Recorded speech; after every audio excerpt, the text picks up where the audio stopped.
السلام علیکم ناظرین، اور صاف ڈیجیٹل کے ساتھ میں ہوں آمنہ مجید۔ مشرق کی طرف سے آگ کا ستون ظاہر۔ امام مہدی کے ظہور کی تمام نشانیاں پوری۔ اس رمضان المبارک کی آمد کے ساتھ دنیا کو کیا بڑی خبر ملنے والی ہے۔ سعودی عرب میں اقتدار کی جنگ، قیامت کی سب سے بڑی نشانی پوری ہونے جا رہی ہے۔ وہ ملک جس کے ختم ہونے سے قبل دجال کا ظہور نہیں ہوگا، وہ ملک کون سا ہے اور اب اس ملک کے کیا حالات ہیں؟ امت مسلمہ کے لیے اہم خبریں آج کی اس تفصیلی ویڈیو میں ہوں گے، مگر تفصیلات میں جانے سے قبل ہمارے ناظرین سے گزارش ہے کہ ہمارے چینل اور صاف ڈیجیٹل سبسکرائب کر لیں اور ساتھ موجود بیل کے آئیکن کو کلک کر لیں تاکہ ہماری تازہ ترین ویڈیوز آپ تک بر وقت پہنچتی رہیں۔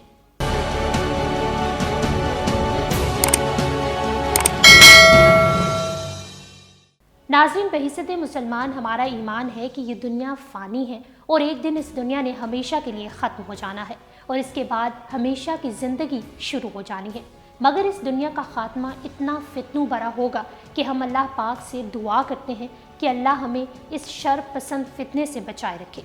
کتب احادیث میں پائے جانے والی مختلف روایات کے مطابق امام مہدی کی آمد سے قبل کئی ایک نشانیوں کا ذکر ملتا ہے، جن میں سے ایک کے مفہوم کے مطابق اہل فتن کے بارے میں کہا جاتا ہے کہ عنقریب آسمان سے ایک دھماکے کی آواز آئے گی جو بادلوں کی خوفناک گرج چمک والی آواز سے بہت مختلف ہوگی، جس سے قلب انسان لرز کر رہ جائے گا، اور جب تم اس زمانے کو پاؤ تو ایک طویل عرصے کے لیے خورد و نوش کو جمع کر کے گھر میں بند ہو جاؤ اور استغفار پڑھو۔ اسی طرح خالد بن معدان سے روایت ہے کہ جب تم آسمان میں ماہ رمضان کے اندر مشرق کی طرف سے آگ کا ستون دیکھو تو جس قدر ہو سکے کھانے پینے کی چیزیں رکھ لینا، کیونکہ وہ قحط اور بھوک مری کا سال ہوگا۔ اسی طرح ایک اور روایت کے مطابق ماہ رمضان میں مذکورہ آگ کے ستون کی بلند و بالا آواز کئی بلندیوں سے سنائی دے گی، جو کہ بڑے فتنوں کی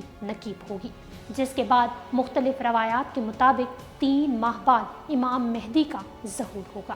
حضرت عبداللہ بن مسعود رضی اللہ عنہ سے روایت ہے کہ نبی پاک صلی اللہ علیہ وآلہ وسلم نے ارشاد فرمایا کہ جب ماہ رمضان میں زوردار چیخ کی آواز آئے گی تو ماہ شوال میں مصیبت نازل ہوگی، ماہ ذی القعدہ میں تمام قبائل الگ الگ ہو جائیں گے، ذی الحج میں بڑی خون ریزی ہوگی، جبکہ ماہ محرم تو کیا محرم۔ یہ بات آپ صلی اللہ علیہ وآلہ وسلم نے 3 مرتبہ دہرائی۔ دور ہو دور، اس میں لوگ ادھر ادھر بہت مارے جائیں گے۔ حضرت ابن مسعود رضی اللہ عنہ کا بیان ہے کہ ہم نے عرض کیا، یا اللہ کے رسول، صحت اور چیخ سے کیا مراد ہے؟ فرمایا، ماہ رمضان شب جمعہ میں بھیانک زلزلہ ہوگا جس سے ہر سونے والا شخص بیدار ہو جائے گا، کھڑے ہوئے لوگ بیٹھ جائیں گے، پردہ نشین خواتین پردے سے باہر آ جائیں گی۔ اس سال بہت زلزلے ہوں گے، لہٰذا جب تم لوگ جمعے کے روز نماز فجر پڑھ لو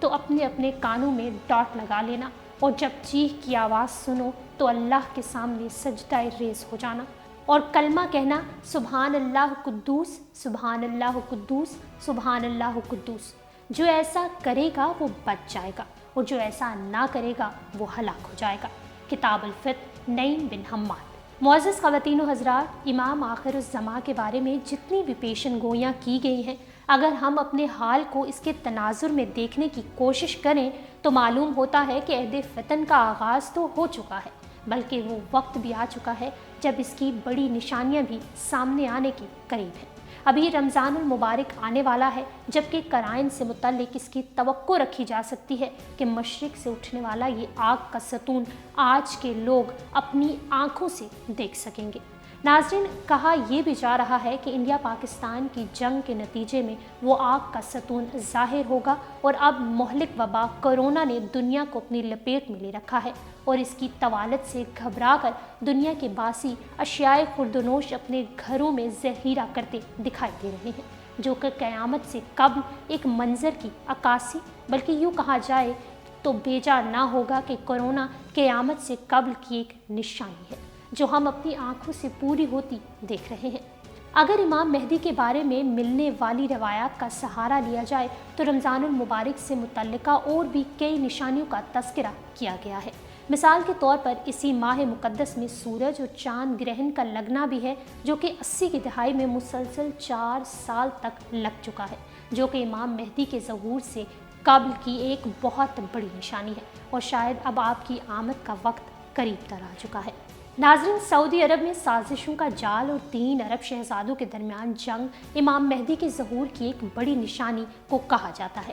کہ 3 شہزادوں کی جنگ کے بعد کسی بھی وقت امام مہدی کا ظہور ہو سکتا ہے، اور عرب کی تاریخ میں پہلی مرتبہ ہم سعودی عرب میں یہ حالات دیکھ رہے ہیں کہ شاہ سلمان جو اس وقت بے حد ضعیف ہو چکے ہیں، ان کی وفات کے بعد دنیا کے مبصرین سعودی تخت کے لیے محمد بن سلمان سمیت دوسرے شہزادوں کے مابین جنگ کو ناگزیر قرار دے رہے ہیں۔ تو اگر امام مہدی کے ظہور کی نشانیوں کو دیکھا جائے تو محسوس یہی ہوتا ہے کہ کسی بھی لمحے امام مہدی کے ظہور کی خبر دنیا کو مل سکتی ہے۔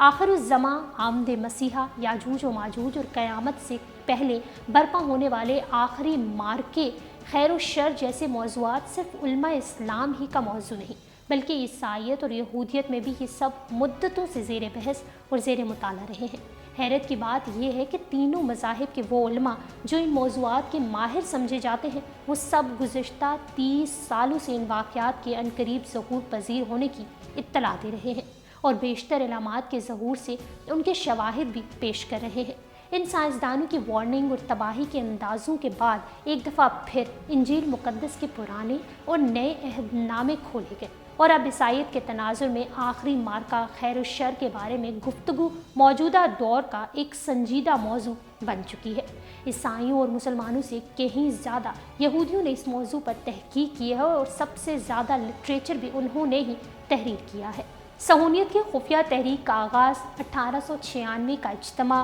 ورلڈ پروٹوکولز پر اتفاق، 1916 میں برطانیہ کے ساتھ اسرائیل کے قیام کے لیے خفیہ معاہدے، بلفور ڈیکلیریشن کا اعلان، 1920 سے جافا، تل ابیب اور دیگر ریگستانی علاقوں کی جانب یورپ کے یہودیوں کے قافلوں کی صورت میں روانگی کا آغاز، اور آخر کار 14 مئی 1948 کو اسرائیل کے قیام تک سارے مراحل اسی آخری مارکہ خیر و شر کی جانب پیش قدمی تھے۔ وہ مارکہ جس کے نتیجے میں یہودی ہیکل سلیمانی کی دوبارہ تعمیر کریں گے، وہاں تخت داؤدی آراستہ کریں گے، اور پھر ان کا آخری مسیحا اس تخت پر بیٹھ کر ایک عالمی حکومت قائم کرے گا۔ یہودیوں سے زیادہ کوئی اور گروہ اس معاملے میں اتنا سنجیدہ نہیں ہے۔ اسی عقیدے پر ایمان کی بنیاد پر لاکھوں یہودی دنیا کے ترقی یافتہ ملکوں سے اپنی پراسائش رہائش گاہیں اور بڑے بڑے کاروبار چھوڑ کر آج اسرائیل میں آ کر آباد ہو چکے ہیں۔ جس طرح دنیا بھر میں جدید سیکولرزم اور لبرلزم کے طوفان سے تمام مذاہب کے لوگ متاثر ہوتے ہیں،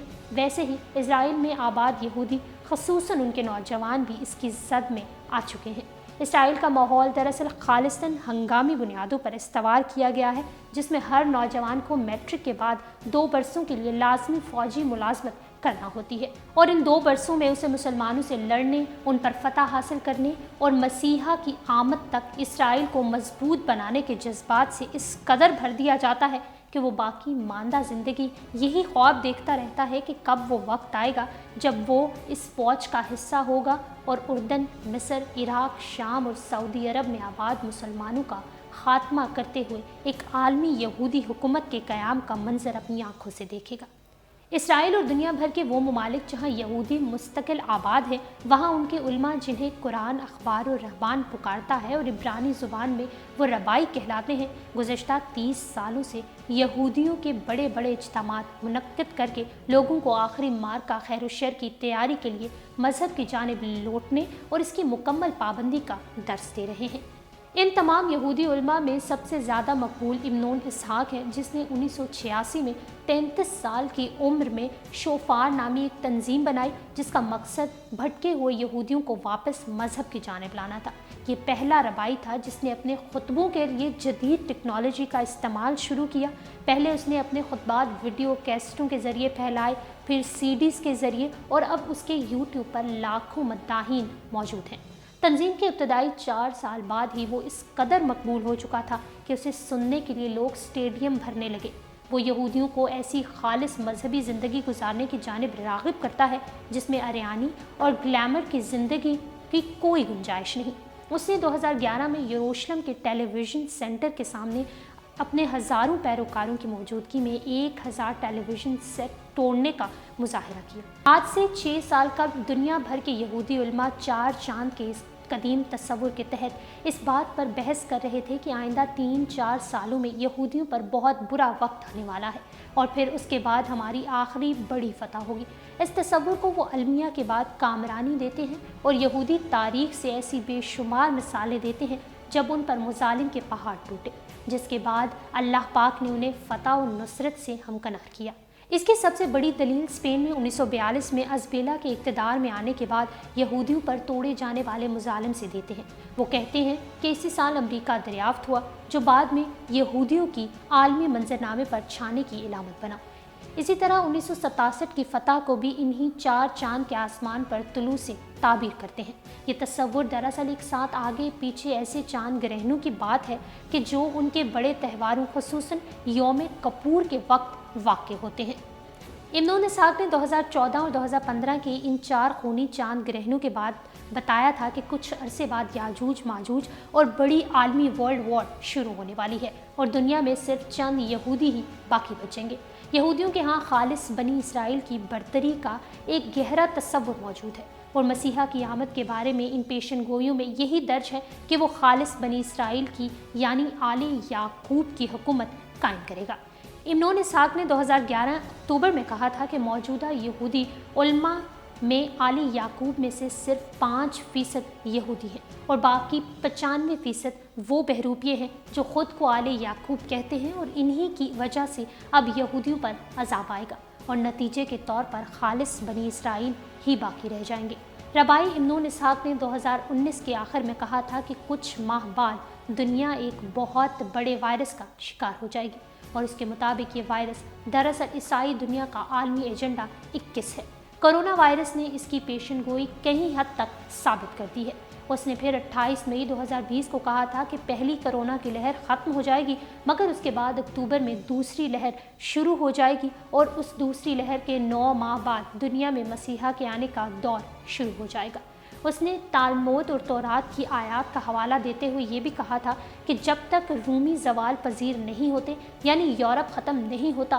مسیحا نہیں آئے گا۔ ابن اسحاق اس وقت یہودیوں میں سب سے مقبول ترین ربائی ہیں جس کو سننے کے لیے یہودی لاکھوں کی تعداد میں اکٹھے ہوتے ہیں۔ اس نے 1 اکتوبر 2020 کو ایک ایسی ویڈیو جاری کی تھی جس نے پوری دنیا میں ایک ہیجان برپا کر دیا تھا۔ اس ویڈیو میں اس نے اگلے 10 سالوں کے لیے اقوام متحدہ کے ایک نیو ورلڈ آرڈر کے خفیہ پلان سے پردہ اٹھایا تھا۔